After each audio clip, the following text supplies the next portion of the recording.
Hi everyone, આજે બનાવીશું આપણે ભરેલા કારેલાનું શાક. એને બનાવવા માટે લસણ અને સિંગને બરાબર વાટી દેવાની છે. એ થોડી વટાઈ જાય પછી એમાં ગોળ અને કોથમીર નાખવાની છે. એ પણ એને બરાબર વાટીને પેસ્ટ બનાવી દેવાની છે. આ બધી પેસ્ટને એક ડીશમાં કાઢીને એની અંદર બેઝિક મસાલા નાખવાના છે. ધાણા જીરું 3 થી 4 ચમચી, 2 ચમચી લાલ મરચું, 1 ચમચી હળદર અને સ્વાદ મુજબ મીઠું નાખવાનું છે અને થોડું તેલ નાખવાનું છે. તેલ નાખીને બરોબર મિક્સ કરી દેવાનું છે. હવે મેં આ કારેલા 2 કલાક પહેલાં મીઠામાં પલાળી રાખ્યા હતા.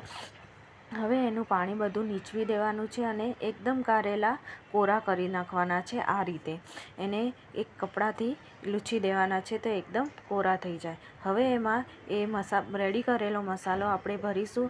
રેડી કરેલો મસાલો ભર્યા પછી એને એક દોરાથી બરાબર ટાઈટ બાંધી દેવાના છે, જેથી મસાલો બહાર નીકળે નહીં.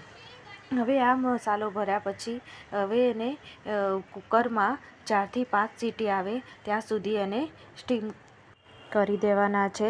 પછી કુકર ઠંડુ થાય ત્યારે આપણે ચેક કરી દઈશું કે કારેલા ચડ્યા છે કે નહીં. હવે એક કઢાઈમાં 2 ચમચી તેલ નાખવાનું છે.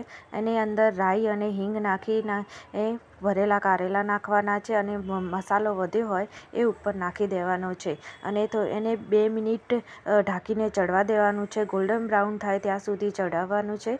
તમને મારો વિડીયો પસંદ આવ્યો હોય તો લાઇક, શેર, સબસ્ક્રાઈબ